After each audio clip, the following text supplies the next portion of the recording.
and admin experience for 3 years. So Laura, welcome, and here you go. Great, thank you so much, Wayne. I really appreciate everybody being here this morning. Thank you to the participants for coming in on a Friday morning in a virtual space and making time to come and see the virtual think tank. It really shows your commitment. So I want to thank you add my thanks to you for coming. Can I have the next slide, please?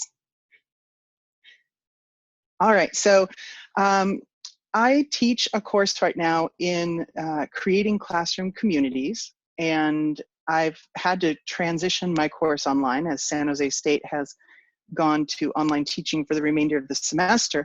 And one of the things that's been a real struggle has been how do you take something like creating learning communities, which could also have been called classroom management at one time, and take that into an online environment. So some of the things that we really need to keep in mind K-12 and in teacher education is even when we're going online, we still need to be coming at this with an approach of person-first teaching. Right now, I just did a session last night with my students on being a warm demander in times of trauma. We have to realize that pretty much all of our students in this online platform are not only experiencing some disequilibrium from moving from face to face, but they're also experiencing some traumatic events and traumatic experiences as far as going from a highly social, interactive, and engaging environment to something where we're sheltering in place. The very act of sheltering in place can be frightening. So as we look at teaching online, we really want to keep in mind that mindfulness and doing social community and connection builders are still really important and essential. And in just a moment, we're going to actually do one of those here as an example. One of the things I really recommend for sharing with teachers and educators at all levels is to make sure that we're still making spaces, both for academic and social engagement. So for instance, in my learning management system, I've set up a couple different discussion boards with topics. One of them is just staying social. So my students are all university students, so they use that platform to set up Netflix watch parties. They use that platform to just have threaded discussions about what are they eating right now while they are all in shelter in place. I do open hours in a conferencing platform. So I have something similar to Zoom, and every week, every day actually now, I open up for 2 hours from 2 p.m. to 4 p.m. I just open up the space. It's a space where students can socialize, can hear each other, see each other's pictures, communicate back and forth. And also those are my open office hours. So because I'm there, they can ask me questions, both of an academic and social nature. I'm organizing some Twitter chats. Those are really great because not only do they work with the students in the class, but they can reach out beyond the classroom and also wiki spaces. I'm going over these very briefly because I actually have series of podcasts that I'm putting up on a YouTube channel on each of these topics and more as a free resource for all K-12 and university teachers. And in my last slide, I'll be showing you the link to that space. So if we can go to the next slide. Thank you very much. Let's just take 1 or 2 minutes now to do an online mindfulness activity. So to do this online mindfulness activity, I'd like to ask everyone, wherever you are right now, to just get your body into a comfortable position. Just kind of relax for a minute, get your shoulders in line with your hips, take a nice deep breath in and breathe out. Let's just take a minute. What we're going to do is a quick check-in with ourselves. So take another deep breath in, breathe out. And as we do some deep breathing, take a minute to just listen to what's happening in your head. Breathing in and breathing out. And as you are listening to the ideas that are coming through your head, as you find ones that are stressful, look at the idea, examine the idea, then put it on a mental cloud and let it float away. Just for the next minute, we'll take a minute to just be silent and keep breathing.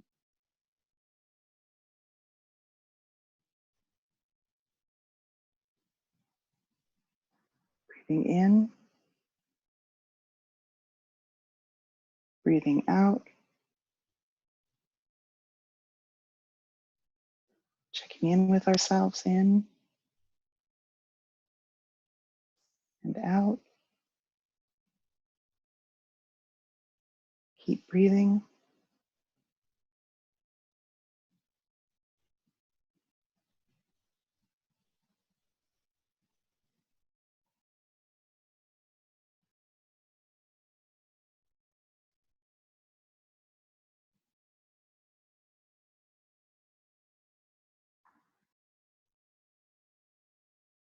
Okay, thank you all very much for participating in that mindfulness activity with me.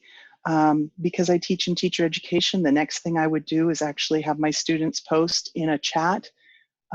What did just taking a minute, and you can think about this yourself, or if you want to post in the chat, what did just taking a minute to check in with yourselves and give yourselves a little space, what did that do for you, and what might it do for students? The next piece that I do every class session is to connect. We do a connection activity. So if you want to post in the chat what that little silent moment there did for you, and then also to connect with one another, let's post. This is the social component. This is, for those of you familiar with morning meetings, this is kind of an online morning meeting. Post one movie, book, series, podcast, a piece of music, something that is helping you get through shelter in place, so we can all still see our connections and maybe get some ideas of what to do when we find we have nothing else to do. So we'll just take a minute to also post that in the chat.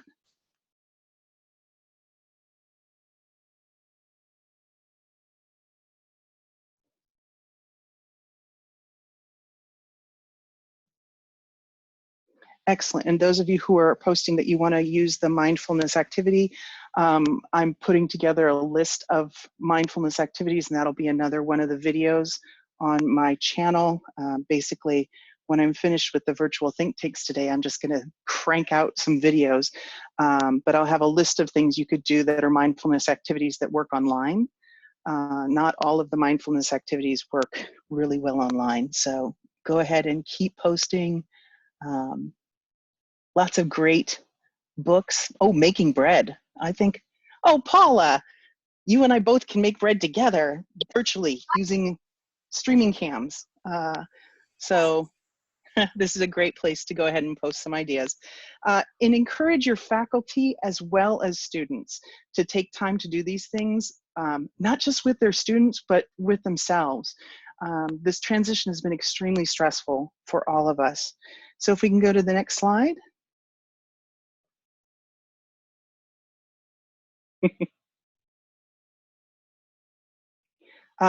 Here's what I'm hearing from my students. Luckily, teaching university, it's almost like teaching kindergarten, because they're very, very open and express their opinions with no thoughts for repercussions.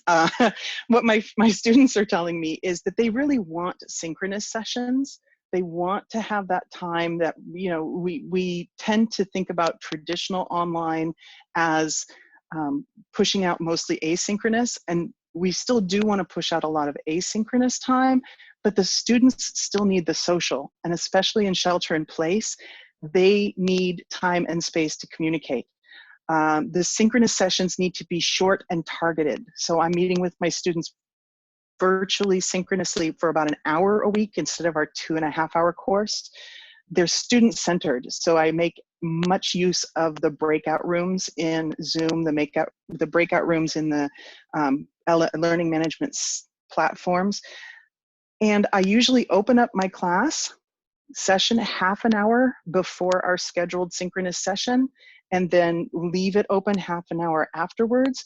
My students are coming in half an hour in advance just to be able to have some time to socially chat with each other in the chat room, to be able to use their screens and face-to-face. And I'll often put up some kind of tool that they can play around with, or some kind of, like, we played with the virtual whiteboard last night, and my 23 to 60-year-old students were all drawing and making smiley faces and having a good time with the virtual whiteboard. So having that interaction space and things to do that are more social than academic is really important. And again, just really right now thinking about social, emotional, and cultural learning, all of us need support from one another right now. And I believe if we can take a look at the next slide. Online teaching is different. So some of the things we have to think about with this balance of online and synchronous and asynchronous is really considering the rules of thumb for in-person groups that got cut off by the image.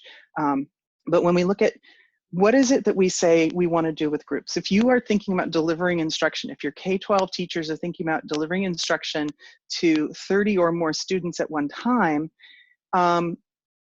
you can't really have full class engagement with that size group. So anything you would be doing that's direct instruction to that number of students in an online environment, they should think about moving that to an asynchronous, like watch this video, comment on this, do this writing in a shared Google Doc. But when it comes to the synchronous sessions, excuse me, thinking about ways you can break up the groups using breakout rooms or just having shorter times. So one of my elementary friends posted that she has a Google Doc where 4 students at a time can sign up to meet with her on a daily basis in a given time. And so she's doing her instruction in her classroom 1 to 4. And each day she meets with the students for maybe half an hour to an hour, but because she's able to work with them in smaller groups, they get the support of direct engagement and instruction that they need. Think about opportunities to put in realistic learning. So over here, I've got the project-based learning circle. Make sure you're using social. Less is more. So really balancing out what the online versus face-to-face online time is. And then again, I have podcasts on all of this. I'm run out of time. So if I can go to the next slide. There's more video on my YouTube channel. So there are some ideas here. If you want, I'll go into detail on those in a podcast if you'll go to the next slide.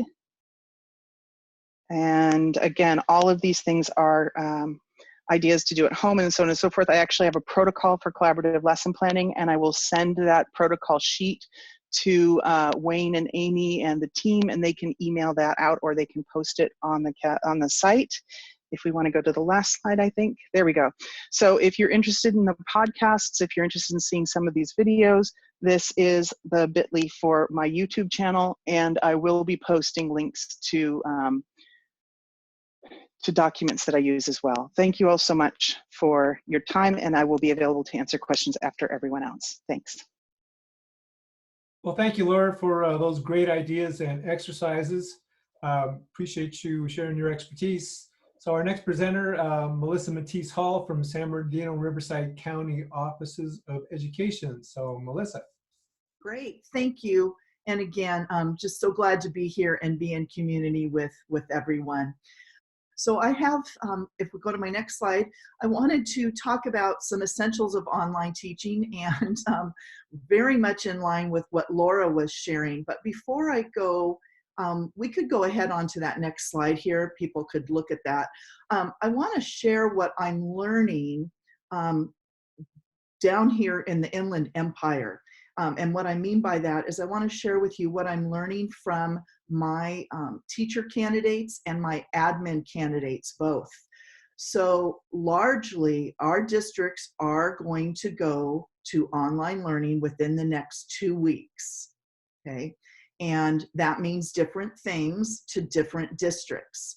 So I have one district, for example, that has been on spring break now. They're finishing up their spring break. When they go back next week, they will have 1 week of professional development for their teachers so that their teachers can be successful in the online environment. I have other districts who've already gone to online learning.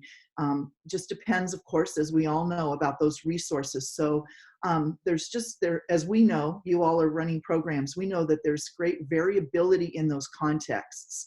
So I was really thinking, as I was putting together a few slides here, I want to be sensitive to that. I know that I don't want to assume that everyone is going to have the same LMS, the same learning management system. They're not going to get the same direction or instruction about how much instruction should be synchronous versus asynchronous. Again, those all need to be factors that we consider. It's not going to be one size fits all for the teachers nor for our teacher candidates. So anyway, so what I have here is, of course, just the initial thinking. When we think about online, let's, as Laura said, we've got a balance there. So let's know how much we're going to use synchronous, how much we're going to have available, and which tools we're going to have for our asynchronous delivery. And then again, thinking about being successful, online teachers, just like classroom teachers, we want to set for ourselves, or help others set for themselves, some habits. And hugely important first habit is, how are we going to create or cultivate this sense of connection? That's what our students are looking for. So I very much echo Laura's sentiments on that. So when we're looking for tools, not just the learning management system, but other tools, we want to think about, how am I going to connect with my students? How am I going to facilitate discussion? And then I have some more details on discussion ideas. And then how am I going to provide meaningful feedback? Okay, next slide, please. All right, so kind of a starting point is considering the fact that our students want that sense of connection, and that when we are making these decisions, we should go based on that. So next slide. All right, so this is thinking about ourselves as instructors. And this really goes back, I put the citation here, we can see how far back this goes, 2002. But when I am an instructor, I need to think about my teaching presence, the cognitive presence of myself and my students, and the social presence. So I'm going to make decisions about those three realms, if you will. If I could have that next slide. All right, so when we think about my teaching presence, who I am and how I am online, I want to think about something that's attention grabbing. Visuals are so important. I didn't do a very good job on my visuals on this, but we want something that grabs our attention. We're not going to spend a lot of time there interacting, but we want to draw somebody in. The second item to think about as we manifest ourselves is communicating with our own voice. We all have catchphrases. I hear myself with my ums and ahs. I have certain ways of saying things and my intonation, but that's who I am. So I want to think about making myself be authentic. Third item there, including icebreakers. This is just an example, a room with a view. We could describe our scenery from our workspace, anything that gets us towards that social and connecting. And then the last piece here of manifestation of self, we want to pay attention to absence or disengagement. There's quite a lot of literature about how quickly we need to intercede or interact when we see disengagement. And that's an interesting topic. I won't go into too many details here, but disengagement in the classroom might look one way, but in an online environment might look like something else. Okay, our next slide, please. This is my cognitive presence considerations. I want content and activities that engage and challenge. I need to provide that specificity of feedback. And then thirdly is this notion of invitation to dialogue. So I can create a discussion board. I can think about perhaps Flipgrid, but the way that I invite someone in, how do I balance my interaction but not go so far as to thwart my students' interaction. So I don't necessarily need or want them to dialogue just with me. I want them to dialogue with one another. And so how I craft that. Okay, next slide, please.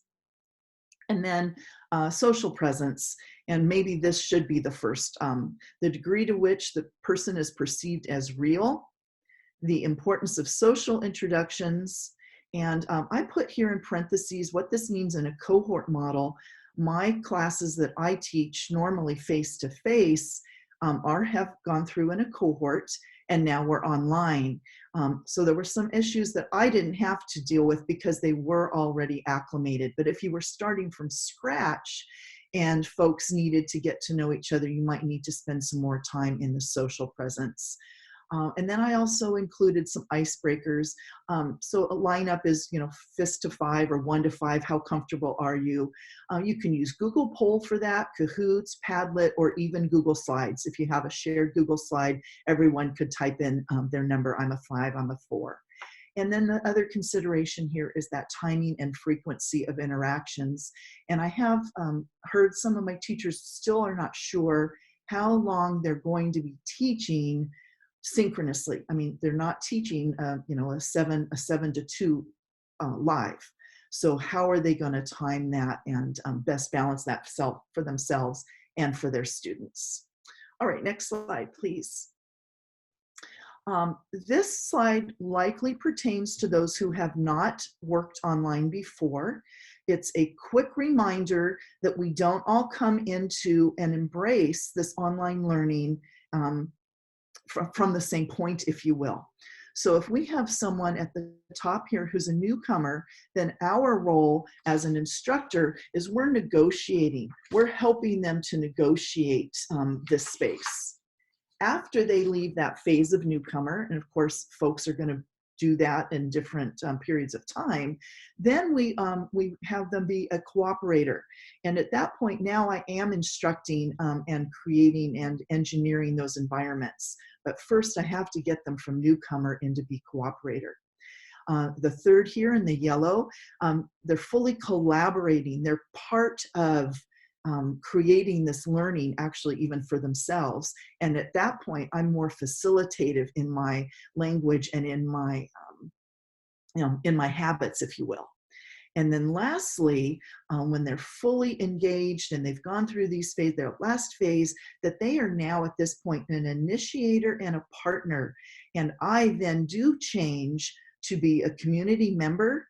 And then also really important that I'm still challenging, I'm pushing their thinking, I'm trying to extend. So we acknowledge that we're partners here, but my role there is as a challenger to extend.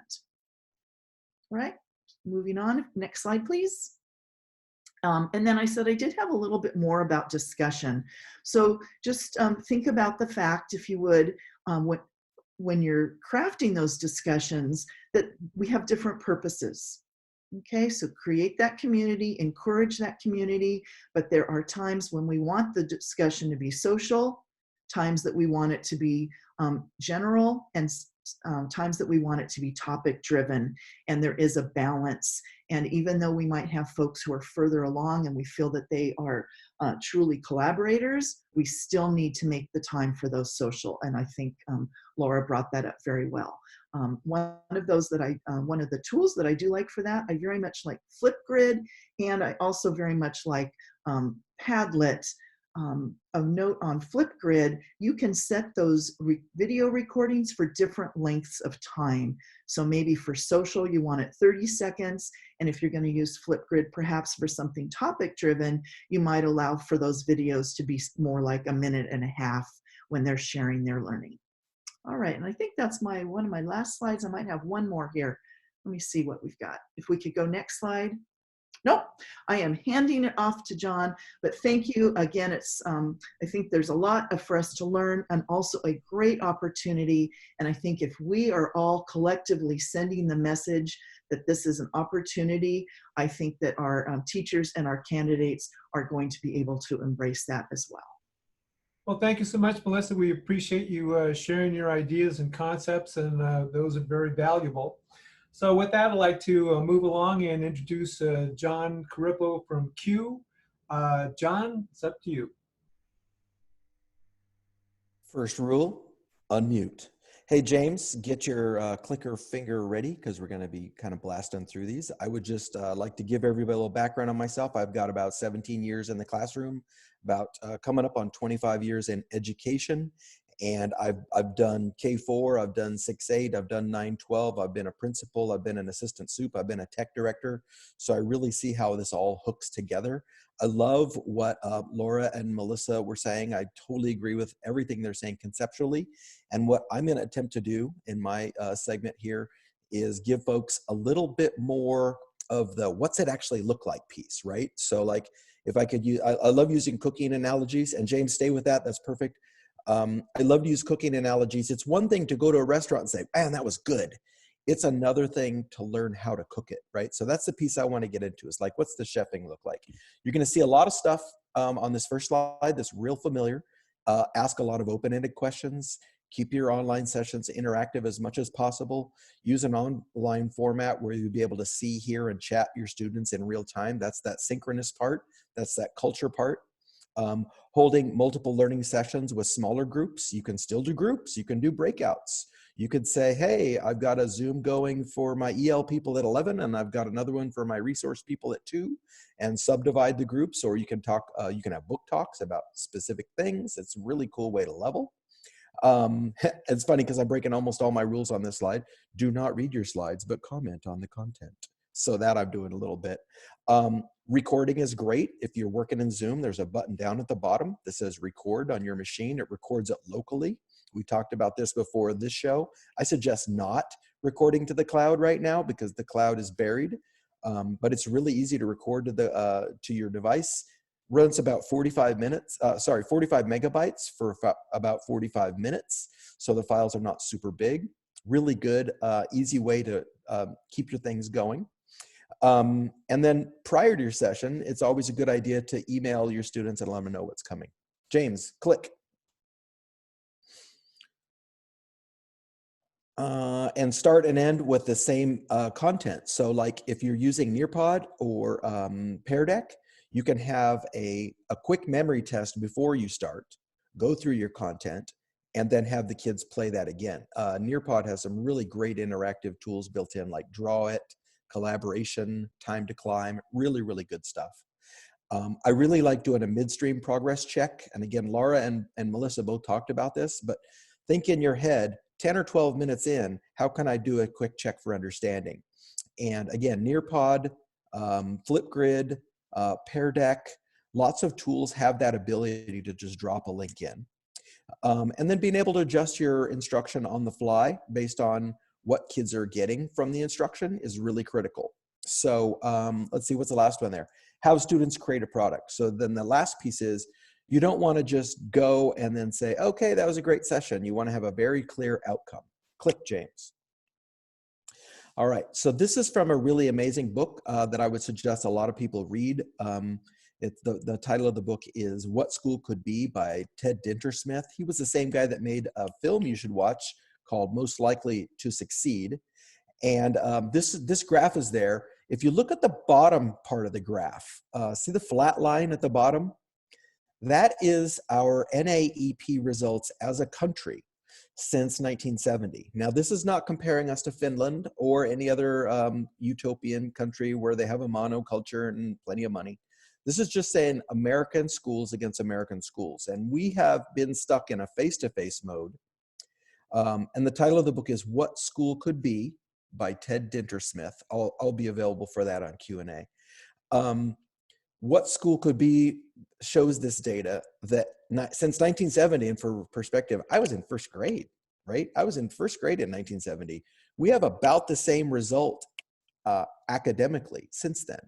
And that's because largely folks are using the same basic technique, which my friend Sonny Magana calls, the lecture and do method, where I'm going to tell kids what to do and then give them a worksheet or kind of activity. Next click, James. If you want a more funny version of this, this is called the learning machine. It's from the late 1800s in France. And if you look at the little professor up in the corner, he's sitting there and he's putting books into the machine. The other student with the lever is grinding up the books, and the books are magically going through the wires into the student's headphones. This is what we thought technology would do for teaching. And turns out it doesn't work. It doesn't work with Chromebooks either. And again, Laura and Melissa both referred to this piece. There's still a human component. There is still a cultural component. You've got to work with all of these kinds of things. Click, James. Giving all the kids a Chromebook hasn't worked so far either. We're probably 3 or 4 years into the Chromebook thing, and we have yet to see a spike in scores. In fact, in California, we've gone stale. So just giving kids devices is not going to do it. So you can extrapolate that kids being on devices not with you all day is probably not going to have a big result in learning either. Okay, click, James. You're doing great, by the way. Couple of pro tips. I don't know if you like my little headset I'm modeling here today. I'm going to suggest, and it's sad right now because Amazon's not super fast. I'm going to suggest getting a headphones. Do not present with just your laptop speakers. Try to get a headphone. I prefer the USB style with a headset built in. They're about 30 bucks. What happens is you have much clearer audio for your listeners. Do an experiment sometimes. Turn off the audio on your TV and the subtitles. After a while, you'll quit watching the show. Because all great movie producers know that audio is about 70% of a film experience. The audio is critical. If the audio is bad, if there's a hiss, if it's muddy, if you have to squint to hear it, and I'm getting older, so that happens now, that is going to be a problem. Do not subject your students to bad audio. You can get a very nice headset for about $35. If you've always wanted one of the blue snowball mics that the podcasters use, those are around $30. Get some good audio. Next one, James. Okay, so let's ask ourselves, what doesn't work? Okay, here's what doesn't work in an online or face-to-face setting. Read the chapter, answer the questions at the end. If you get together with your kids on Zoom and basically tell them, I want you to read the chapter and answer the questions in the discussion, you're not going to get an academic improvement, okay? My other favorite one, I got my credential with National University, so a lot of that was online. And the one that just drove me nuts as a student, an adult learner, was write a reflection on what you read. I don't know what they want from that, so have structured activities. What else doesn't work is fill in the blanks PDF. I will guarantee you those kids will be screenshotting and working together on either Instagram or Facebook or Snapchat to do those fill in the blanks together. Not so good.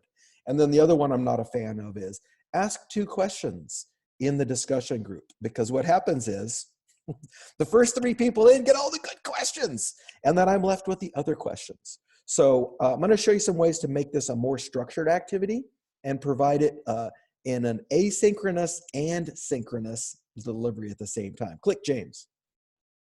Okay, so Flipgrid has been mentioned a couple times. Flipgrid is great because the kids can all answer the question, but they don't see their result until I push the button. So you have this community piece, right? What I love about Flipgrid is that your vast majority of your kids are going to have a cell phone. Now, listen to what I'm saying very carefully. There are educators saying, all my kids don't have a computer. All your kids don't need a computer.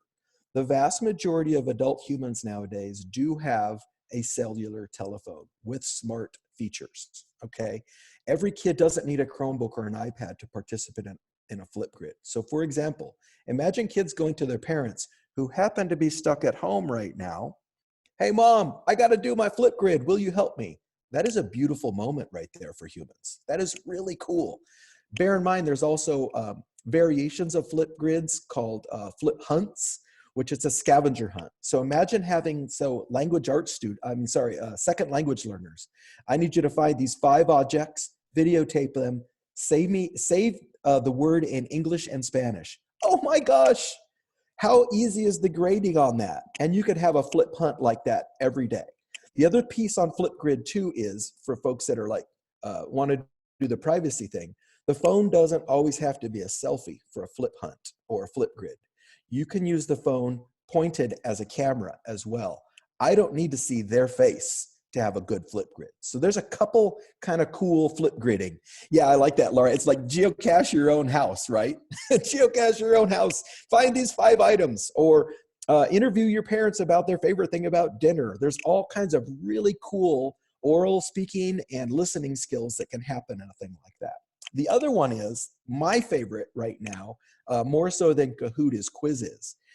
Quizzes is like Kahoot, except for one main difference. Everyone can go at their own pace. They can go at their own pace. So you can go in and make a quizzes. In fact, you shouldn't make a quizzes because there's over 6 or 7 million in there that you can borrow. You can just hit like and copy, adapt it, and then send out a link. So let me just blow all your minds here for a second. If we're not going to have school anymore this year, how cool would it be next year if when your kids got back, they could all do their timed math, their times tables? Would that be cool? I'm going to go with yes. What about having contests every day where kids had a quizzes on their math facts, and you can send it out as homework, which means kids can take the quiz as many times as they want. It gives them feedback, and you're just watching the numbers come in on your teacher dashboard. You don't even have grading. So these are these kind of modern mindsets. I might do 10 or 15 minutes real quick to go, hey guys, it's math time. Let's check in. And we're going to talk about our math scores. You guys are having a hard time with 7 and 8 and 9 right now. Let me show you a couple tips. I'll have a new quiz running in 15 minutes. I'll see you tomorrow. That's easy. It's interactive. It's lighthearted. And you're going to give that 4th grade or 5th grade teacher an amazing gift for next year, which is a class that has the most percentage of kids who are algorithmically ready for the next grade they've ever gotten. That is a game changer. Click, James.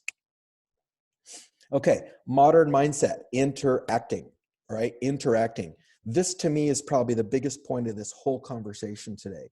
We are moving from a didactic model. We are moving from, I'm going to tell you things about the Visigoths or the Mississippian era or the importance of polynomial division for the next 45 minutes. And then I'm going to hand you a worksheet to prove you listened. We are moving away from that model very rapidly.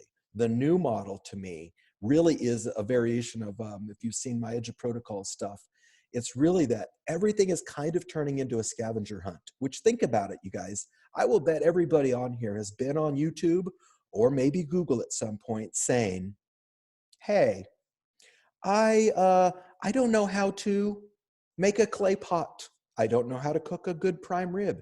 You're on a scavenger hunt. Okay, so here's the marriage I see. Taking that innate skill that kids are learning because they want the best price for shoes on Amazon or the right version of the song. I'm just subducting that skill set into my academic scavenger hunts, okay? And then I wrap it up with, would you make a Freyr model on paper and take a picture of it with your mom's phone so you can upload it? So that's really, really simple process. But we're moving from one to many, here's a worksheet, to I've got 10 or 12 tasks for you to do. Here's the whole internet.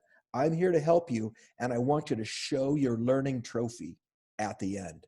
That is a very easy shift for the kids, because guess what, you guys? They already live there. James, I think this is my last slide, but I might have one more. Oh, okay. So here we go. Nearpod. You can literally have these boards up in Nearpod. Now, here's where teachers get weighed down. They think, I don't have time to take a Nearpod. You can literally go into a Nearpod and make a 1-slide Nearpod. And the 1 slide could be a collaborate board, a draw it board, what's called a time to climb board, a sharing board. And you can just literally ask kids questions over and over again. And then you see all their responses in real time. Pear Deck offers the same kind of thing. I've seen teachers this last couple of weeks doing Venn diagrams. Is 43 a prime number? And basically what the kids do is they pick yes or they pick no. And then what happens is the kids can't see their answers until the teacher pushes the button. And then the kids all go, oh, dude, you got it right. That's so cool. Ready for conversation, right? So there you go, those kinds of things. James, click. Here's what that looks like for me graphically. So I took some of my slides and I strategically inserted a couple of Nearpod activities. So instead of starting with the introduction of the 3 people you see there, I started with an open-ended question. How are you feeling today? I think that one will make Lara and Melissa really happy. Then I do a little information, and then I have a time to climb quiz, which is kind of like a quiz is. Kids can see their progress. Remember when you used to go to the fair and they had the horse races? It's kind of like that, the little water gun ones. Then that time to climb has the information as a preview of the next few slides. So some of the key terms, some of the key facts, I'm going to quiz them before I teach them, but it's only going to be 6 questions, so it only takes a minute. I see what they're good at. I know what to be aware of based on their data, not based on what I think, on what they've done. And at the end, I take some of those key terms and I drop in one more Nearpod slide, and we do a memory quiz, which is basically, you know, the little matching thing. So there, if it said like CalTPA item 34, CalTPA item 34, you would just do the little memory thing. So this is how you take a regular set of Google Slides in Nearpod. And again, Pear Deck is roughly analogous. They have some of their different features. But that's what the flow looks like. Do a thing, tell them a thing, do a thing, see what they know, tell them what they don't know, give them a chance to tell you how much they learned. That's that little rhythm to it. Click, James. And then here's a specific Edu protocol called Sketch and Tell. Okay, so a lot of people are going like, I'm hearing this a lot, like, I get the reading thing, I can do the math thing. What are we gonna do for science? Sketch and Tell is a really easy concept that goes like this. Let the kids watch a video, read a book, look at a PowerPoint, and then they draw it for you. In Nearpod, it's super easy. There's a draw it slide. So imagine kids doing something like learning about light bulbs. How do you make a circuit? Draw the battery, do the wires, label it positive, negative, show me what you learned. So that's a sketch and tell concept. It's really easy. And what I like about it is it's almost any grade. You could sketch and tell about your dinner. The key thing on sketch and tell is you can't use pictures off the internet. You have to Frankenstein them together and use stick figures and just the drawing tools. So it's very much like sketchnoting. It's a high load on your brain, but only for 5 to 8 minutes. A lot of creativity elements there. We've done it a couple of different ways. You could do it as a Nearpod draw it tool. I don't know the name in Pear Deck, but I know there is a similar one. You could send kids a Google slide deck and say, on the left side of this slide, draw with just the drawing tools, like what Marlena did in the example, and that's our fun example. This one goes to 11, so we have a dial showing goes to 11. On the other side is the tell, and that's basically a Frere model. Don't tell kids it's a Frere model, it ruins the fun. But they have to give me some examples and counter examples of what going to 11 might mean. So if you go to eduprotocols.com, oh look, somebody tagged it. If you go to eduprotocols.com, and there's a template there you can steal right away. We love sharing this stuff. Okay, James, one click. We're also doing things like QCraft, and I think this is a great quote from Joe Marquez, a friend of mine. Just listen to this, but this is adults. Okay, this is adults, and then I'm almost wrapped up.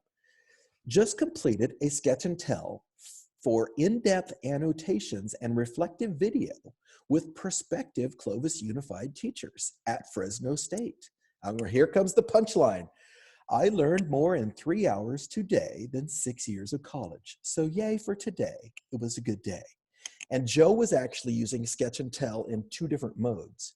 One, if you look at the stacked pictures, if you look at the upper one, that was the Google Slides style. He also did it in what's called a Google Jamboard. In a Google Jamboard, every kid gets a whiteboard, you guys, okay? And then it's just show and tell. And I know that people that are old enough to remember show and tell, that was a big day. What if every day was show and tell after we did a scavenger hunt? So that's what I'm trying to share with people in terms of how do I take this theory of teaching online and immediately make it a better practice. I think that was the last slide, James. Let's see, how'd I do? I'm good, nailed it. And thanks for the comments, you guys. I've been reading those, so I'm ready for Q&A with the whole group. Thank you, John. Excellent ideas and questions. I'm sure there's lots of questions in the chat. One of the things that I saw, all the resources that you just talked about, can those be used within a Zoom environment? Yes, but no. So sometimes you might have kids like for the Nearpod Pear Deck example, what happens is the video would be streaming inside of Zoom. You would show your screen like we're doing with the PowerPoint slides. And then the kids are actually in Nearpod on their device locally. So it's kind of two streams at once. And then sometimes you just launch the challenge and give them the link and say, I'll see you guys in 2 hours. Good, excellent. As you've been talking about these resources, I've gone on the website and actually captured the web You've address been nailing those. and pasted those in the chat. So, and if you miss those, any of those concepts, you just go into Google, type those names in, and lots of resources will come along that support all those different kinds of concepts. So any other questions in the chat? I know this has been going on. We probably have a couple hundred responses in here. So if you do have specific questions you might have asked earlier, you might want to ask them now. We have about 7-8 more minutes, and we'll try to address whatever we can. So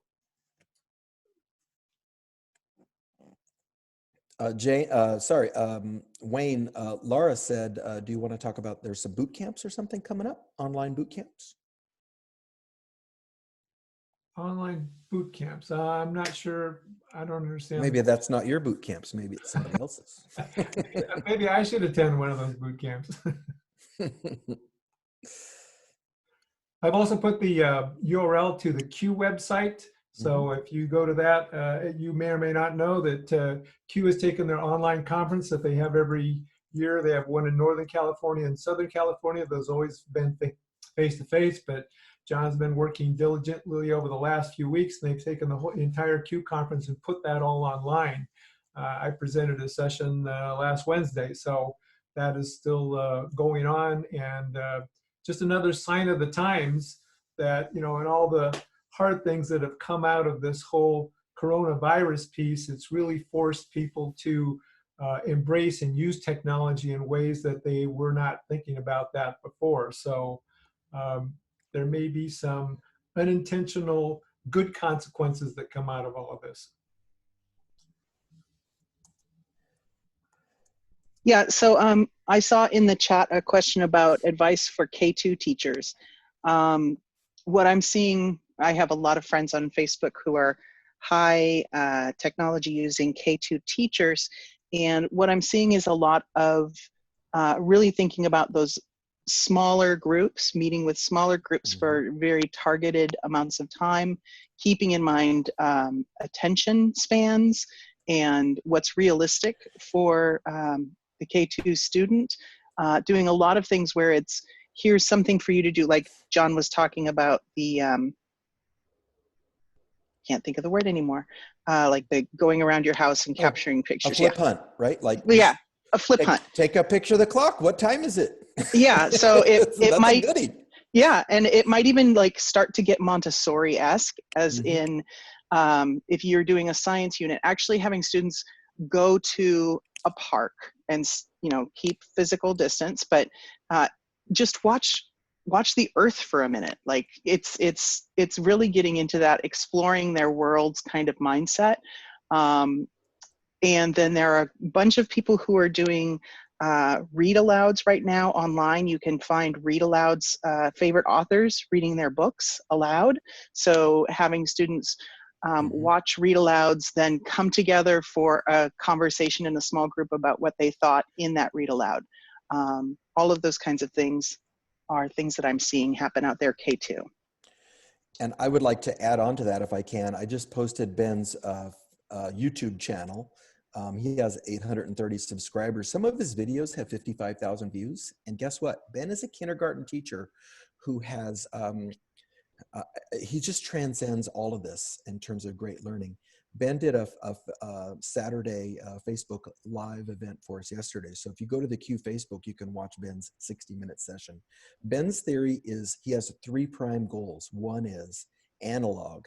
Can kids hold pencils? Can kids do the fine motor skills? Can kids manipulate paper and scissors? Second mode, ed tech. Are kids agile and facile with the tools they need? And then the third one he's got is called 3D, which is really, really cool too. So Ben has this really cool weave. He's got a mostly Spanish class of kindergartners, and he shares a ton of seesaw lessons. If you just Google Ben Cogswell seesaw, I think he's up to 125 Seesaw lessons that, once again, teachers can just clone and use. They are amazingly well crafted. They're full of heart. He provides an incredible, incredible model for any K-3 teacher. And bear in mind, he's doing this with low income class that's mostly Spanish speaking, that doesn't have a lot of technology at home. So his modeling is really good for that. And I will put a link to his Seesaw lessons in here as well. Hi, this is Melissa. I was looking at some of the chats and I just wanted to provide just a few ideas. It looks like that some of the questions are program questions of how we can help our candidates. And so when I think about facilitating online conversations, so this would be for cycle 2 and for cycle 3. So I think the first thing is to think about what tools they can use that is going to allow the candidate to share their screen and record their, well, yes, this would go for TPA and AP, I think, Gay, but yes, thank you. So think about what tools, and Zoom might likely be one of them, that allow them to record themselves. So if this were our class, we would have the recording of ourselves speaking, addressing our students, and then we'd also have the materials. I also suggest that we have a shared folder. So if I'm in cycle 2 and I'm working with my community of practice, if I have a folder where my partners or the 3 or 4 people that I'm working with, then we could collaborate. We could be live, even in a Google Doc perhaps, and record that via Zoom. So I do think that there are ways to address those elements of the CalTPA. And then my third suggestion, there are some other good video annotation tools. I myself use GoReact, but there's several others that allow us to not only capture, but then make sense of that recording. And I think that's some of the questions that I saw in here. You absolutely could have your iPhone. So I might even have my Zoom going and then my iPhone there next to my computer. So I think we can continue to explore that, but I do very much think it's possible. And I also saw some questions in the chat that were CalTPA specific. So I just kind of wanted to clear up some of the confusion that the question about for cycle 2. Sorry, I was speaking APA. I very much apologize. You're absolutely right. I'll get it all ties together. But in cycle 2 for CalTPA about teacher candidates and students particularly using educational technology. And basically what we are saying that if students are using an online platform like Zoom to engage in content-specific learning needs, the requirement for students to demonstrate or use educational technology, that meets the requirement. So if they are using Zoom, that would meet excuse me, the requirement in cycle 2 for students using educational technology. And another question I saw too, is there a minimum number of students that need to be seen in that particular Zoom event?